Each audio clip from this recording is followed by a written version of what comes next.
First tonight, Anthony Zinni has spent much of his life thinking about the risks the United States faces around the world. He served 39 years in the Marine Corps and retired as a four-star general. In his last assignment, he was in charge of U.S. Central Command, whose responsibilities include the Middle East, notably such countries as Iraq, Syria, and Afghanistan. Anthony Zinni spoke this week at Bowdoin College in Brunswick. I asked him what he regarded as the most serious national security threat to the United States right now, and he said Russian President Vladimir Putin.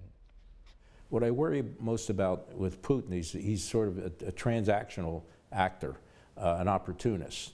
And I don't think it's as well thought out. And we're almost returning to the Cold War days without the Cold War sense of what the rules are, even the unwritten rules. And so the danger for miscalculation on some of the things that he's up to worry me the most. When you entered the Marine Corps, a lot of the thinking had been shaped by what had happened in World War II, Korea, so forth. And the way wars were fought then were with soldiers and tanks and bullets and airplanes and so forth. Now we're seeing cyber warfare, which is an entirely new realm. How scary is the threat of really serious cyber war? It's an environment that we have no basis or background. We need to establish the laws and the behavior and what the capabilities should or shouldn't be. But we also have to worry about space too, because it's tied to that. And we've tried to not militarize space, but I think that's going to be a losing effort.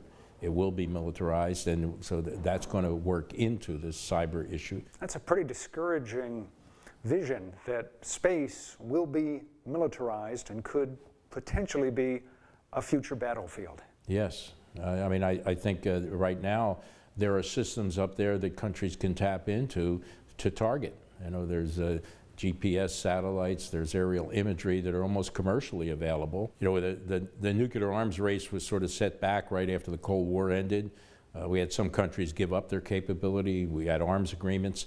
Those are kind of falling apart now. So you marry that up with these other systems, and we have a problem.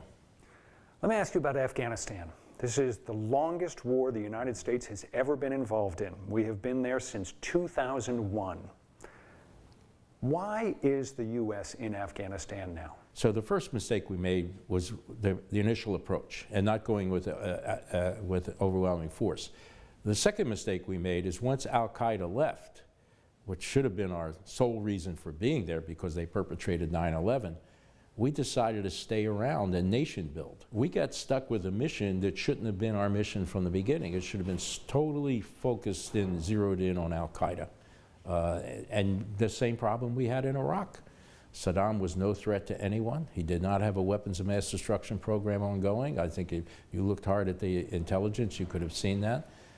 So why were we distracted in Iraq, which was an unnecessary war? Although he spent 39 years in the Marine Corps, Zinni now co-chairs a group of more than 200 retired generals who have lobbied for more money not for guns and ships and tanks, but for U.S. diplomatic resources and international aid. Sometimes people are amazed, why are generals involved in this?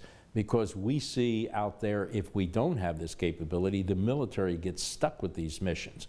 We are not nation builders. And yet that message has not gotten through to the White House, because what the administration has proposed is significant cuts in the State Department budget. Well, Secretary Mattis has said, if you don't do this, if you don't fund the State Department, if you don't keep our aid budgets up, then you need to buy me more ammunition. You're here at Bowdoin to give a lecture to the students. Yes. You've done a lot of teaching since you retired from the Marines.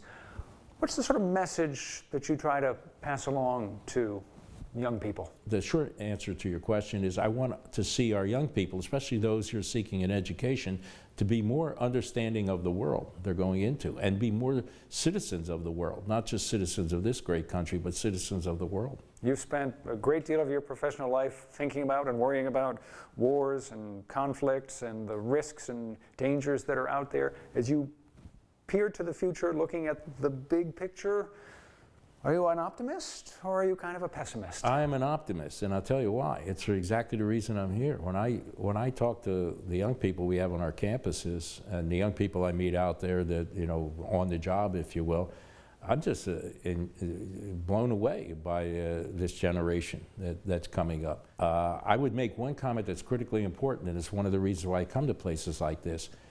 we should regard education as an investment, not as something that governments have an obligation to put out there. It should be like the most important investment we make in our future is educating our youth.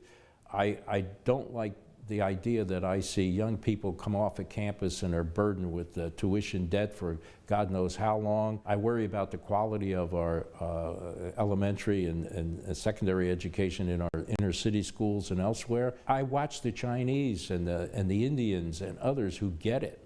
They see education as their future. They invest in it. I'm worried that we're backtracking in it. This is a jewel in our crown, our education system. And I think our politicians take it for granted, don't view it as that investment in the future. So interesting to hear someone who was at the highest levels of the American military, Right. spent nearly 4 decades in the service, and not once in that conversation did he say we need to be spending more on the military. He did say we need to spend more on education, need to invest in education, and, as mentioned, we need to spend more on diplomacy and on international aid. That is really interesting to hear him say that, yeah. Yeah, you can tell what his priorities are. Our thanks to Bowdoin College for helping to make that interview with General Zinni possible.